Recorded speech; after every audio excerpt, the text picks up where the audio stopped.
어떻게 고백하는가, 우리가 어떠한 믿음을 가져야 되는가 하는 것을 여러분들에게 말씀을 통해서 함께 나누고 있습니다. 자, 예수님의 이름의 뜻이 무엇인가를 우리가 지난 시간에 이야기했는데요. 예수님의 이름의 뜻 한마디로 말하면 뭐라고 했는지 기억하시죠? 바로 구원자라고 이야기를 들었습니다. 우리의 구주. 자, 그 예수님께서 바로 그리스도가 되신다 말씀을 드렸어요. 왜 예수님께서 그리스도가 되시는가? 바로 성령의 기름 부으심을 받으셨기 때문에 우리의 그리스도가 되신다는 것이죠. 그리스도로서 예수님께서 하시는 사역에 대해서 세 가지가 있다는 이야기도 지난 시간에 했었습니다. 자, 웨스트민스터 소요리 문답 23문을 우리가 같이 보도록 하겠습니다. 자, 그리스도가 우리의 구속자로서 하시는 직무가 무엇인가? 이 질문에 대해서 자, 답을 우리 다 같이 다시 한번 읽겠습니다. 우리의 구속자이신 그리스도는 그의 낮아지시고 높아지신 두 상태에 있어 예언자와 제사장과 왕의 직무를 수행하십니다. 아멘. 자, 그리스도이신 예수님께서 하시는 직무가 무엇인가? 세 가지라고 이야기를 해요. 예언자, 제사장, 왕. 이 세 가지의 직무. 바로 기름 부음을 받은 이 세 직분을 예수님이 감당하신다라고 하는 것이죠. 그래서 지난 시간에 여러분들에게 예수님께서 예언자, 선지자로서 어떻게 직무를 감당하시는가 하는 이야기를 말씀을 드렸어요. 예수님께서 지금 이 시대에, 오늘 이 시대에 어떻게 예언자, 선지자의 직무를 감당하시는가? 바로 이 목사의 설교를 통해서 하나님의 뜻을 우리에게 전함으로써 그러한 예언자의 직무를 감당하신다는 말씀을 드렸었죠. 그래서 목사의 설교가 인간의 말이 아니라 정말 하나님의 뜻을 바르게 전달할 수 있도록 성령의 감동을 받아서 말씀을 전할 수 있게 우리가 기도 많이 해야 된다, 이런 이야기를 여러분들에게 드렸습니다. 자, 오늘은 이 그리스도 예수님의 사역 가운데서 제사장, 대제사장으로서의 사역이 어떠한 것인가 하는 것을 좀 더 구체적으로 함께 말씀을 나누어 보도록 하겠습니다. 자, 대제사장. 여러분, 이 대제사장이 하는 역할이 무엇일까요? 여러분, 대제사장은 무엇을 하는 사람입니까? 이 대제사장이 하는 가장 중요한 일을 한 가지로 말하라 하면요, 백성들을 하나님께로 인도하는 일을 하는 거예요. 그런데 하나님께 인도하는데 이 백성들이 하나님 앞에 아무런 탈 없이 무사히 하나님께 나아갈 수 있도록 이끌어주는 역할을 하는 것이 바로 대제사장이다, 이렇게 말할 수 있습니다. 하나님께 나아가는데 왜 무사히 나아간다, 이런 말을 할까요? 무사히 나아간다고 하는 이 말을 하는 이유는 우리가 죄인이기 때문에 그래요. 여러분, 사람은 죄인이기 때문에 이 죄를 가지고 하나님 앞에 나아갈 수가 없어요. 여전히 죄를 가진 그 상태 그대로 하나님께 나아가면 어떻게 될까요? 사람은 하나님의 심판을 받고 죽을 수밖에 없습니다. 죄인은 그렇다는 거예요. 왜 그럴까요? 하나님은 거룩하신 하나님이시고 죄를 미워하시기 때문에 그래요. 그래서 죄를 가지고 절대로 하나님 앞에 나아갈 수 없어요. 죄인은 죽을 수밖에 없기 때문에 하나님을 두려워합니다. 여러분, 예전에 판관 포청천이라고 하는 중국 드라마가 있었어요. 여러분, 이 얼굴 보시면 딱 기억나시죠? 예전에 꽤 오래전에 아주 유명했던 드라마입니다. 이 포청천을 보면요, 이게 이마에 초승달이 있어요. 그리고 얼굴이 좀 시커멓잖아요. 이 포청천을 보면 저승사자가 딱 연상이 됩니다. 이런 죄를 지은 사람들은 이 포청천 앞에 불려 나오는 것을 너무너무 두려워해요. 여러분, 포청천이 하는 말 가운데 가장 유명한 말이 있어요. 뭔지 아시죠? 작두를 대령하라, 이렇게 그 판결을 내리면서 마지막에 얘기하잖아요. 작두를 대령하라. 여러분, 그 죄를 지은 사람들이 가장 두려워하는 말이 바로 그거 아니겠습니까? 왜 그렇습니까? 죄 때문에 그런 거잖아요. 그러니까 죄를 지은 사람들이 이 포청천 앞에 나아가는 것을 두려워하는 것처럼 우리 인간도 역시 마찬가지라는 거죠. 죄 때문에 하나님을 만나는 것, 하나님 앞에 나아가는 것을 두려워한다는 거예요. 근데 이것이 하나님을 안 믿는 사람들, 하나님 모르는 사람은 너무나 당연해요. 하나님 모르는 사람은 하나님을 두려워할 수밖에 없어요. 그런데 하나님께서 선택한 하나님의 백성들은 어떨까요? 우리 선민이라고 하는 이스라엘 백성들은 하나님을 두려워하지 않을까요? 내 말씀을 보니까 성경을 읽어보면 사실 그렇지 않습니다. 이스라엘 백성들 역시 똑같이 하나님을 두려워한다는 거죠. 그럼 왜 그럴까 생각해 보니 역시 이것도 다 죄 때문이에요. 예를 들면요, 아이가 죄가 없을 때, 잘못한 게 없을 때는 아빠가 저녁 때 퇴근하고 돌아오면 어떻게 합니까? 막 아빠에게 막 달려들잖아요. 막 이렇게 품에 안기고, 그리고 막 뽀뽀를 하고, 아빠 얼굴을 많이 쳐다볼 수 있어요. 그리고 뭐 사달라고 또 막 조르기도 하고 막 그래요. 이게 잘못한 게 없을 때는 아이가 그래요. 그런데 아이가 아빠에게 무언가 잘못한 것이 있을 때 아이가 어떻게 할까요? 아빠가 퇴근하고 돌아오면 슬슬 피하죠. 아빠 얼굴을 똑바로 쳐다보질 못해요. 그렇지 않습니까? 왜 그렇습니까? 잘못한 게 있으면 그렇다는 거예요. 그러니까 이스라엘 백성들이 똑같아요. 죄 때문에 하나님을 두려워한다는 거죠. 자, 출애굽기 20장에 있는 말씀을 보겠습니다. 20장 18절부터 19절 말씀을 보니까요. 이스라엘 백성들이 출애굽하고 시내산에 갔을 때 하나님께서 나타나셔서 말씀을 하시는데 이스라엘 백성들이 뭐라고 말을 합니까? 하나님이 우리에게 말씀하지 말게 해달라고 얘기를 해요. 하나님이 말씀하시지 마시고 모세에게 이야기하면 모세가 듣고 우리에게 이야기를 전해주세요. 이렇게 이야기를 하는 거예요. 왜 그러냐? 자기들 얘기하잖아요. 우리가 죽을까 하나이다. 하나님 말씀을 들으면 죽을 것 같다는 거예요. 여러분 왜 그렇습니까? 죄 때문에 그렇다라고 하는 거예요. 하나님은 이스라엘 백성들에게 어떤 존재입니까? 하나님은 이스라엘 백성들의 구원자예요. 해방자. 이스라엘 백성들을 애굽으로부터 출애굽시켜 주시고 자유를 주시고 그리고 그들에게 가나안 땅을 주시려는 분이에요. 왜 이스라엘 백성들을 시내 산으로 데리고 왔을까요? 하나님께서 그들과 언약을 맺으시려고. 나는 그들의 하나님이 되고 너희는 나의 백성이 되는, 바로 이러한 언약을 맺으려고 하나님이 이스라엘 백성들을 출애굽시키고 시내 산에 데려왔단 말이에요. 그런데 여전히 이스라엘 백성들에게는 하나님이 두려운 존재예요. 이유는 죄 때문에 그렇다는 것입니다. 죄 때문에. 자, 삼손의 아버지인 마노아라고 하는 사람이 있는데 이 마노아도 마찬가지예요. 하나님의 사자를 만났는데 너무너무 두려워합니다. 삼손이 태어나기 전에 하나님의 사자가 마노아를 찾아와서 삼손이 태어날 것을 예언하죠. 근데 이 마노아는 이분이 하나님의 사자라는 것을 몰랐어요. 그냥 선지자라고 생각을 아마 했던 것 같아요. 그런데 나중에 마노아가 번제를 드리는데 그 번제 불길이 확 불타는 중에 이 하나님의 사자가 그 불길 속에 하늘로 올라가는 것을 보게 된 거예요. 그걸 딱 보니 이게 사람이 아니고 하나님의 사람이구나 하는 걸 깨닫게 되죠. 여러분 그때 마노아가 뭐라고 말을 합니까? 사사기 13장 22절을 보니까 마노아가 이렇게 얘기해요. 우리가 하나님을 보았으니 반드시 죽으리라. 왜 죽을 거라고 생각을 하죠? 마노아가 죄 때문에 그런 것입니다. 여전히 자신이 죄인이라는 것을 알기 때문에 하나님을 이렇게 보게 되는 것을 두려워한다는 거죠. 여러분 이처럼 사람은 누구나 마찬가지예요. 모든 사람은 다 죄인이기 때문에 하나님을 근본적으로 두려워할 수밖에 없어요. 하나님을 두려워하고 하나님 만나는 것을 무서워한다는 말이죠. 여러분 그러나 그럼에도 불구하고 우리는 하나님을 만나야 됩니다. 하나님 앞에 나아가야 돼요. 여러분 왜 그렇습니까? 하나님 앞에 나아가야만 우리가 살 수 있고요. 하나님의 풍성한 은혜를 누릴 수 있기 때문에 그래요. 그럼 하나님 앞에 죄 때문에 나아갈 수 없는데 하나님을 만나면 죽게 되는데 그럼 어떻게 나갈 수 있습니까? 여러분 이 문제를 해결해 주는 게 제사장이라는 말이죠. 이 문제를 해결해 주는 가능하게 하는 사람이 바로 대제사장이에요. 하나님과 사람 사이에 중재자의 역할을 이 대제사장이 하는 거예요. 대제사장이 바로 사람들의 죄를 해결해 줌으로써 죄인인 사람이 하나님 앞에 무사히 나아가게 만들어 주는 거예요. 그러면 대제사장이 어떻게 사람들의 죄를 해결해 줍니까? 사실은 대제사장이 그 죄를 사해 주거나 이렇게 하는 것은 아니에요. 그렇게 할 수 있는 능력도 없어요. 그런데 어떻게 합니까? 바로 짐승을 잡아서 소를 잡고 양을 잡고 염소를 잡고 그러한 짐승의 피를 그 사람 대신 잡아서 그 피를 흘림으로써 하나님이 그 피를 보고 그 사람의 죄를 사해 주시도록 그러한 중재자의 역할을 대제사장이 한다는 거예요.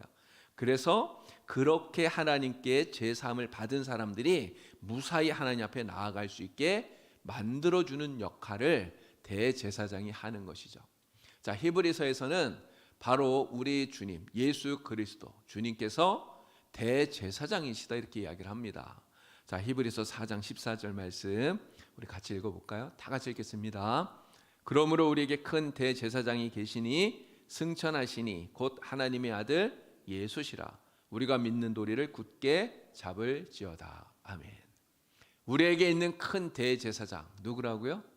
바로 부활하시고 승천하신 예수 그리스도 우리 주님이 한 가지밖에 없는 거예요. 오직 예수를 믿고 의지하는 것. 예수님을 통하지 않고는 절대로 무사히 하나님 앞에 나아갈 수 없다고 하는 것을 우리가 분명히 알아야 된다고 하는 것입니다. 자, 구약 시대에는 백성들이 하나님께 나아가기 위해서 반드시 중재자인 대제사장, 이 대제사장이 중재자로서 역할을 해야 된다고 말씀을 드렸어요. 제사장을 통해서만 나아갈 수 있었던 거죠. 여러분, 구약 시대에 사람들이 자기 스스로 짐승을 잡아서 피를 흘려서 자기 스스로 그렇게 스스로 속죄하면서 나아갈 수 있었느냐? 사람들이 그렇게 할 수 없었다는 거예요. 무조건 제사장을 통해서만 그 일을 해야만 했었던 거예요. 자, 지금은 어떤가? 여러분, 카톨릭 이야기를 지난번에도 한번 말씀을 드렸는데, 여러분, 카톨릭은 뭐라고 말할까요? 카톨릭은요, 지금도 여전히 사제를 통해서만 하나님께 나갈 수 있다고 이야기를 해요. 그러니까 사제가 이 중재자, 대제사장과 같은 중재자의 역할, 하나님과 사람 사이에 중재자의 역할을 한다는 거죠. 그래서 사제가 없으면 미사를 못 드려요. 예배를 못 드려요. 사제가 없으면 하나님 앞에 기도 못 해요. 그러니까 죄를 고백하고 그 죄 용서를 받을 수 없다는 거죠. 그래서 카톨릭은 무엇을 합니까?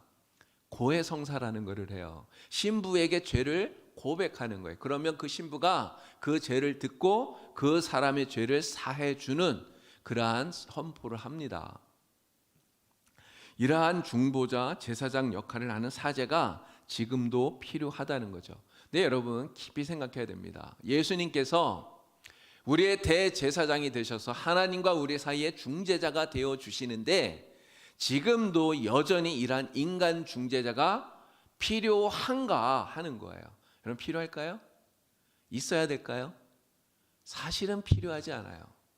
예수 그리스도만이 하나님과 우리 사이에 완전한 중보자가 되어주시기 때문에 그렇습니다. 여러분, 우리는 예수님을 통해서 하나님을 직접 만나요. 여러분들이 목사를 통해서 하나님을 만나는 게 아닙니다. 여러분들이 직접 하나님 앞에 나가서 예배할 수 있고요. 여러분들이 직접 하나님 앞에 나와서 기도할 수 있어요. 여러분들이 구역 예배든 가정 예배든 아니면 개인적으로 예배를 드리든 그렇게 예배할 수 있잖아요. 누구를 통해서? 예수님을 통해서 그렇게 하는 거예요. 우리가 잘못한 게 있다면 하나님 앞에 나와서 죄를 고백하고 회개하고 용서를 구할 수 있는 거예요. 예수님을 통해서 그렇게 한다는 거죠. 여러분, 그러면 성도들이 이렇게 그냥 예배도 직접 드릴 수 있고 또 기도도 직접 할 수 있고 하나님 앞에 직접 나아갈 수 있는데 그러면 목사는 뭐하러 필요한가? 이런 생각이 사실 들기도 합니다. 목사는 왜 필요한가? 없어도 되는 거 아닌가? 이렇게 생각할 수도 있겠죠.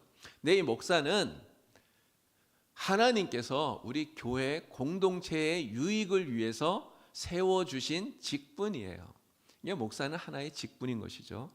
이게 목사는 하나님의 말씀으로서 성도들이 바르게 신앙생활할 수 있도록 이끌어주는 이러한 역할을 합니다. 그리고 하나님께서 오늘 이 시대에 우리에게 무엇을 말씀하시는가 함께 말씀을 해석해서 전해주는 선포하는 이러한 역할들을 하고 있는 것이죠. 또 공동으로 우리가 이렇게 드리는 예배를 목사는 집례를 해요. 바로 이러한 일들을 위해서 이러한 역할을 위해서 세워주신 직분이 목사라고 하는 것이죠. 목사가 이 구약시대 제사장처럼 하나님과 성도 사이에서 중재자의 역할을 하는 것이 아니다라는 것을 우리가 분명히 알아야 돼요. 그러니까 하나님과 우리 사이에 참된 중재자는 인간이 아니라 오직 예수 그리스도 한 분밖에 없다는 것을 우리는 분명히 알아야 된다고 하는 것입니다. 자, 그러면 예수님께서 대제사장으로서 하시는 일이 무엇인가, 하시는 사역이 무엇인가 우리가 생각해 볼 수 있는데 두 가지를 예수님이 하셔요. 대제사장으로서 하시는 일은 두 가지입니다. 하나는 이미 행하신 사역이고요. 그리고 또 하나는 지금도 여전히 행하고 계시는 사역이에요. 자, 그러면 이미 행하신 사역은 무엇이냐? 이것은 바로 십자가 위에서 하신 속죄 사역입니다. 십자가 위에서 이미 행하신 속죄 사역이에요. 자, 예수님께서 십자가 위에서 우리의 대제사장으로서 속죄 제사를 드리셨어요. 구약의 대제사장은요, 이러한 속죄 제를 드리기 위해서 제물을 씁니다. 그 제물이 뭐예요? 그 제물이 소, 또 양, 염소 이러한 것들을, 이러한 짐승을 제물로 삼았어요. 자, 그러면 예수님은 십자가 위에서 우리를 위한 속죄 제사를 드리시는데 무엇을 제물로 삼으셨습니까? 예수님이 제물로 삼으신 게 뭐예요? 바로 자기 자신이잖아요. 그러니까 예수님은 자신의 몸을 속죄 제물로 삼아서 속죄 제사를 드리신 거예요. 자, 우리 말씀을 한 구절 읽겠습니다. 히브리서 9장 11절 12절 말씀 우리 다 같이 함께 읽겠습니다. 그리스도께서는 장래 좋은 일에 대제사장으로 오사 손으로 짓지 아니한 것 곧 이 창조에 속하지 아니한 더 크고 온전한 장막으로 말미암아 염소와 송아지의 피로 하지 아니하고 오직 자기의 피로 영원한 속죄를 이루사 단번에 성소에 들어가셨느니라. 아멘. 염소와 송아지의 피, 짐승의 피가 아니라 십자가 위에서 흘리신 주님의 피, 자신의 피로서 완전한 속죄 제사를 드리셨다는 거예요. 이런 짐승의 피를 흘려서 드리는 제사는 사람의 죄를 완전히 속해 주질 못합니다. 그래서 구약 시대에 이 대제사장이 드렸던 속죄제는 불완전한 제사라고 말할 수 있는 거예요. 불완전해요. 사람의 죄를 완전히 속해 주질 못하기 때문에. 그래서 대제사장은 어떻게 합니까? 해마다 1년마다 속죄일이 되면 그러면 똑같이 그 일을 반복하는 거예요. 해마다 반복해요.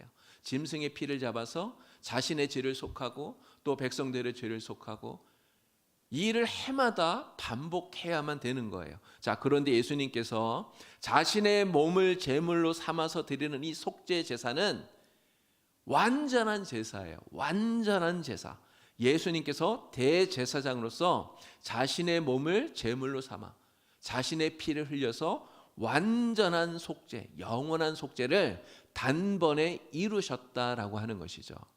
자, 웨스트민스터 소요리 문답 25문을 보도록 하겠습니다. 그리스도가 제사장의 직무를 어떻게 수행하시는가라는 질문이에요. 자, 이 답을 우리 다 같이 함께 읽겠습니다. 그리스도가 제사장의 직무를 수행하심은 하나님의 공의를 만족시키시고 우리를 하나님과 화해시키기 위하여 단번에 자신을 희생의 제물로 바치신 일과 우리를 위하여 계속 중재하심으로써 하십니다. 자, 여기에 보면 두 가지를 이야기하고 있어요. 바로 십자가 위에서 예수님이 하신 속죄 사역을 이야기를 해요. 그런데 이 속죄 사역이 왜 완벽하냐? 그 이야기를 하는 것입니다. 바로 제가 여기 노란색으로 칠해놓은 뭐라고 되어 있습니까? 하나님의 공의를 만족시키셨다는 거예요. 하나님의 공의를 만족시키셨기 때문에 예수님이 십자가에서 하신 그 속죄 사역이 완벽하다라고 말하는 것입니다. 완전하게 단번에 영원한 속죄를 이루었다는 거예요. 여러분, 하나님의 공의를 만족시키셨다 이야기했는데요. 하나님의 공의라는 게 무엇입니까? 하나님의 공의. 죄를 하나님께서 그냥 이렇게 눈 감아주거나 이런 것이 아니라 그 죄에 대한 형벌을 반드시 행하신다는 거죠. 이 하나님의 공의를 가장 적나라하게 보여주는 말씀이 한 구절 있어요. 로마서 6장 23절입니다.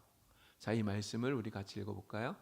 죄의 삭은 사망이요 하나님의 은사는 그리스도 예수 우리 주 안에 있는 영생이니라. 자, 이 말씀 속에 뭐라고 말합니까? 죄의 삭은 사망이야. 죄를 지으면 반드시 죽는다는 거예요. 여러분, 이 말씀이 성경에 가장 먼저 어디 나오는지 아세요? 창세기에 나옵니다. 2장에 보면 하나님께서 하나님께서 이 아담에게 하신 말씀이에요. 아담에게 선악과를 따먹지 말라고 말씀하시면서 내가 먹는 날에는 정령 죽으리라, 이렇게 말씀을 하셨어요.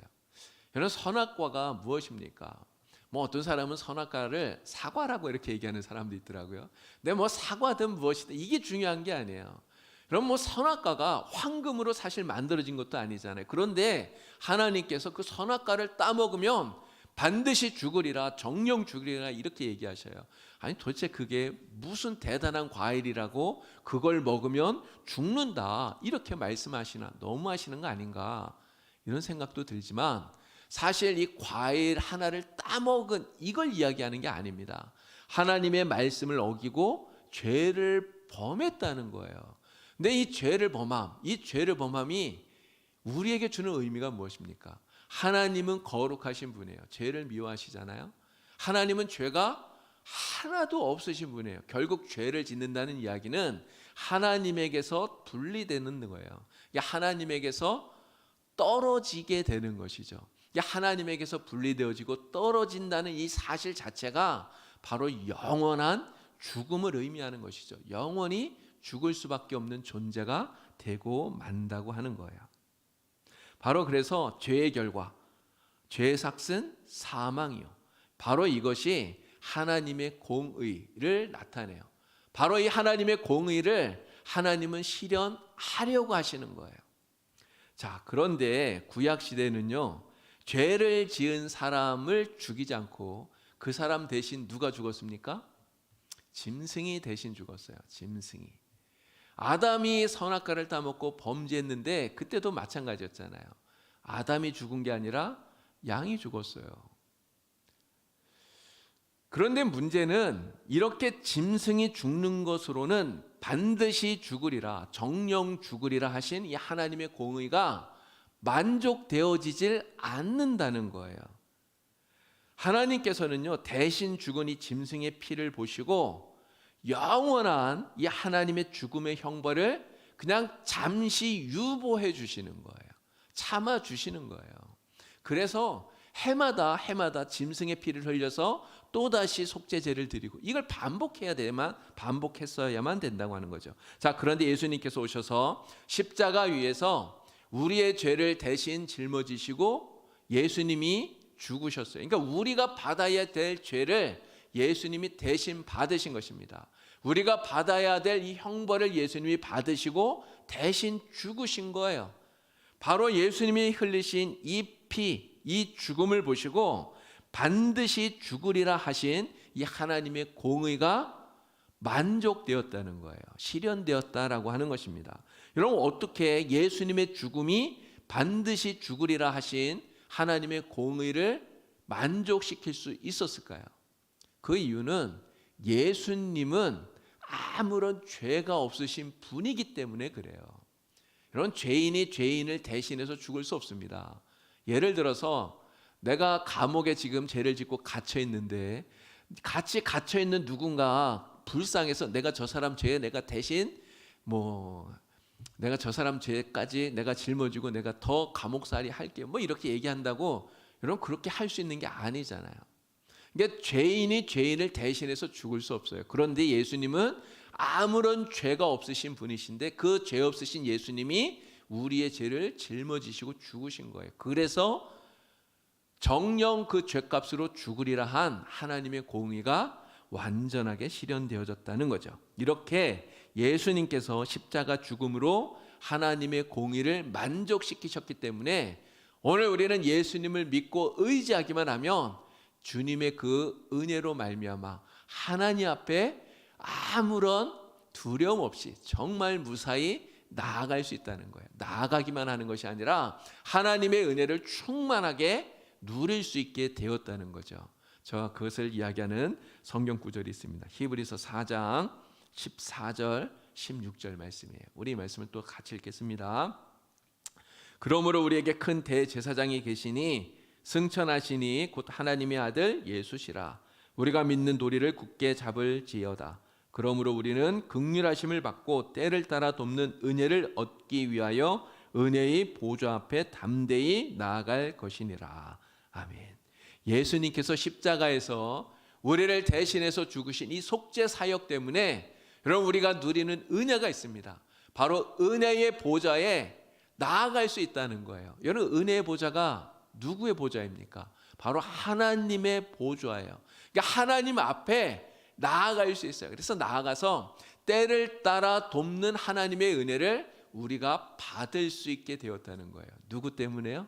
바로 예수님이 십자가 위에서 우리를 위한 대제사장으로서 행하신 그 속죄 사역 때문에 그렇게 되었다는 것이죠. 정말 감사한 일 아닙니까? 여러분 예수님께서 지금도 대제사장으로서 행하시는 또 하나의 사역, 이것은 바로 하나님의 보좌 우편에서 지금도 하고 계시는 일이에요. 여러분 무슨 일을 하실까요? 하나님 보좌 우편에서 바로 우리를 위해 중보하시는 중보자의 사역을 감당하고 계신다라고 하는 것입니다.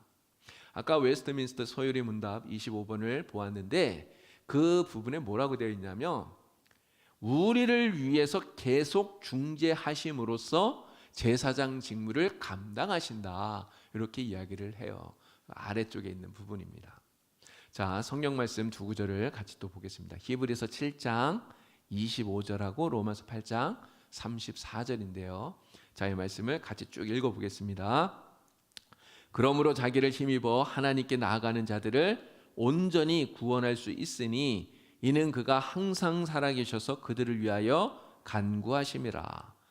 누가 정죄하리요? 죽으실 뿐 아니라 다시 살아나신 이는 그리스도 예수시니 그는 하나님 우편에 계신 자요 우리를 위하여 간구하시는 자시니라. 아멘.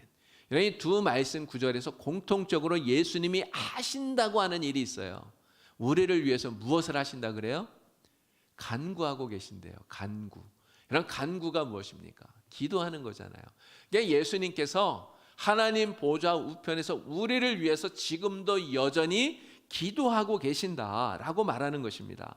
성경은 우리를 위해서 이렇게 기도하시는 예수님, 이 기도하시는 예수님을 가리켜서 중보자 이렇게 이야기해요. 중보자. 자, 디모데전서 2장 5절 말씀입니다. 다 같이 읽습니다. 하나님은 한 분이시요 또 하나님과 사람 사이의 중보자도 한 분이시니 곧 사람이신 그리스도 예수시라. 하나님과 사람 사이에서 우리를 위해 하나님께 중보하시는 분, 그분이 누구라고요? 중보자? 바로 예수님이에요. 그래서 하나님과 사람 사이에 참된 중보자는 오직 예수 그리스도 한 분밖에 없어요. 그래서 우리를 위해서 하나님 앞에 중보 기도를 할 수 있는 분도 예수님밖에 없고요. 참된 중보 기도도 예수님이 드리는 기도밖에 없다는 거죠. 여러분 그러면 우리 교회에 지금 우리 지난 주일부터 중보 기도 모임 하고 있잖아요. 이 중보 기도를 다른 사람을 위해서 하나님께 드리는 기도다. 우리가 이렇게 정의할 때 오늘 우리가 드리는 이 중보 기도, 우리 교회에서 하고 있는 이러한 중보 기도 모임, 이것을 중보 기도라고 이렇게 부르는 것이 과연 합당한가 이런 생각을 해볼 수 있습니다. 예수님이 참된 중보자고 예수님만이 중보 기도를 할 수 있다면 오늘 우리가 하는 기도도 중보 기도인가? 여러분 그럴까요? 아닐까요? 아니면 이런 말을 쓰면 안 되잖아요. 근데 우리는 중보 기도라고 말하잖아요. 근데 그렇게 불러도 된다는 거예요. 여러분 왜 그렇습니까? 오늘 우리가 교회를 위해서 다른 사람들을 위해서 하는 이 기도는 바로 예수님의 기도를 본받는 것이기 때문에 그래요. 예수님께서 하나님 보좌 우편에서 우리를 위해서 끊임없이 지금도 여전히 중보하고 기도하듯이 오늘 우리는 그 예수님을 의지해서 하나님의 뜻을 따라 교회를 위해서 기도하고 다른 사람들을 위해서 기도하는 거예요. 그렇기 때문에 오늘 우리가 드리는 그 기도를 중보 기도라고 불러도 된다는 거죠. 그러나 우리가 명심해야 될 것은 이겁니다. 여전히 하나님과 사람 사이에서 참된 중보자가 되시는 분은 예수 그리스도 한 분밖에 없다라고 하는 것을 우리가 명심하면서 이러한 중보 기도를 우리가 드려야 된다라고 하는 것이죠. 자, 그러면 부활해서 승천하신 예수님께서 하나님 우편에서 우리를 위해서 무슨 기도를 드리실까? 우리를 위해서 중보하신다 그랬잖아요. 중보하시는 예수님, 도대체 우리를 위해서 무슨 기도를 드리실까? 어떤 기도를 드리실까요? 자, 요한일서 2장 1절 말씀입니다. 자, 말씀을 또 다 같이 읽습니다. 만일 누가 죄를 범하여도 아버지 앞에서 우리에게 대언자가 있으니 곧 의로우신 예수 그리스도시라. 아멘. 우리가 죄를 범했는데 하나님 앞에서 우리를 위해서 대신 말해주는 대언자가 있대요. 여러분, 그 대언자가 누구라고요? 바로 예수님이에요. 예수님이 하시는 그 역할, 하나님 앞에서 우리를 대신해서 무언가 막 우리가 죄를 범했는데 이야기해주는 바로 이 예수님의 모습은 법정에서 변호사가 하는 역할과 굉장히 유사하다, 비슷하다, 이렇게 말할 수 있는 거예요. 우리를 위해서 열심히 예수님이 변호해주고 계신다라고 하는 겁니다. 여러분, 우리가 예수 믿고 하나님의 사람이 되었어요. 하나님을 믿는 하나님의 백성이 되었어요. 그런데 여전히 우리는 부족하고 여전히 우리는 연약하기 때문에 우리는 계속해서 죄를 짓습니다. 마음으로도 죄를 짓고 행함으로도 죄를 짓고요. 그래요. 여러분, 그러니 우리의 마음속에 어떤 생각이 듭니까? 늘 하나님 뜻을 따라서 믿음으로 살아야 되고 정말 더 열심히 신앙생활을 해야 되는데 그렇게 하지 못하는 것에 대한 죄책감이 우리의 마음에 자꾸만 든단 말이에요. 여러분, 그럴 때 마귀가 우리에게 뭐라고 말하는지 아세요? 마귀가 우리를 정죄해요. 야, 네가 그러고도 하나님을 믿는 사람이냐? 야, 네가 그러고도 하나님을 믿는다고 말할 수 있어? 네가 그렇게 죄를 짓고도 너 부끄럽지 않아? 너 안 돼. 너 안 돼. 이렇게 얘기한단 말이죠. 그리고 하나님께 우리를 고자질하는 거예요. 아, 이 사람은 죄인이에요. 이 사람 벌해야 돼요. 여러분, 욥을 마귀가 하나님께 참소했어요. 참소했어요. 그죠? 마귀가 끊임없이 우리를 정죄하고 하나님께 우리를 심판하라고 고자질을 한단 말이에요. 여러분, 그런데 그럴 때 예수님께서 무엇을 하시느냐? 예수님께서 하나님 보좌 우편에서 우리를 대신해서 끊임없이 우리를 위해 변호해 주신단 말이에요. 뭐라고 말하십니까? 아버지, 이 사람은 제가 피를 흘리고 살려준 사람이에요. 아버지, 저를 보시고 이 사람을 용서해 주세요. 하나님, 화를 좀 누그러뜨려 주세요. 이렇게 이야기를 하신다는 거죠. 진노를 거두어달라고 말씀하시는 거예요. 여전히 우리가 부족하고 연약한데 우리를 위해 변호해 주셔서 하나님의 분노를 누그러뜨리시고요. 그리고 연약하고 부족한 우리를 하나님과 화해시키시고 그리고 우리를 보호해 주시는 거예요. 우리가 죄 때문에 범죄한 것 때문에 하나님의 심판을 받지 않도록 예수님께서 막아주고 계시다는 거예요. 여러분, 누가복음 13장에 보면 과원지기 비유가 나옵니다. 3년 동안 이 무화과 나무가 열매를 맺질 못해요. 그랬더니 주인이 뭐라 그럽니까? 이 열매도 못 맺는 나무 찍어버려라, 그렇게 얘기하잖아요. 그때 과원지기가 뭐라고 얘기하죠? 올해만 좀 참아주세요, 이렇게 얘기하잖아요. 근데 제가 잘 돌볼 테니까 올해만 좀 참아주세요, 이렇게 이야기를 하잖아요. 그 과원지기가 누굽니까? 바로 하나님 보좌 우편에서 우리를 위해서 변호하시고 우리를 위해서 중재해 주시는 바로 예수 그리스도를 보여주고 계시는 것이죠. 예수님께서 우리의 대제사장으로서 지금도 여전히 하나님 보좌 우편에서 연약한 우리, 정말 부족한 우리를 위해 끊임없이 우리의 중재자가 되어서 우리를 위해 변호해 주고 계시다라고 하는 거예요. 자, 우리가 사도신경으로 신앙을 고백할 때 바로 예수님이 그리스도라고 고백하는 거예요. 예수님을 그리스도라고 고백하는 것은 바로 예수님이 우리의 대제사장이 되십니다, 이렇게 고백하는 것입니다. 바로 이러한 고백은요, 십자가 위에서 자신의 몸을 제물로 삼으셔서 우리를 위한 속죄 제사를 드리심으로써 오늘 우리가 하나님 앞에 정말 무사히 아무런 해도 받지 않고 오히려 은혜를 구하며 나아갈 수 있게 만들어 주신 거예요. 또한 여전히 지금도 우리의 대제사장이 되셔서 연약한 우리를 위해 하나님 앞에 끊임없이 중재해 주시고 변호해 주고 계시다라고 하는 것을 우리가 믿는다라고 하는 것을 고백한다고 하는 것입니다. 예수님께서 우리의 대제사장이 되셨다라고 하는 것은요, 정말 생각해 보면 너무너무나 감사한 것이죠. 하나님의 은혜, 우리 주님의 은혜가 얼마나 크고 놀라운 것인가를 우리가 다시 한 번 더 생각해 볼 수 있는 것입니다. 우리의 대제사장이 되신 예수 그리스도, 정말 우리 주님에 대한 주님 앞에 우리가 이러한 고백을 하면서 이 감사한 마음 정말 잃어버리지 않고요, 이 믿음을 더욱더 굳건하게 키워나갈 수 있는 여러분이 다 되시기에 우리 주님의 이름으로 간절히 축원합니다. 하나님 아버지, 우리를 위하여서 대제사장이 되어주신 예수 그리스도를 우리가 믿고 또 믿음으로 고백합니다. 예수님께서 우리를 위하여 십자가에서 죽으심으로 말미암아 우리가 예수님을 통해 하나님께 나아가 풍성한 은혜를 받습니다. 지금도 하나님 앞에서 하나님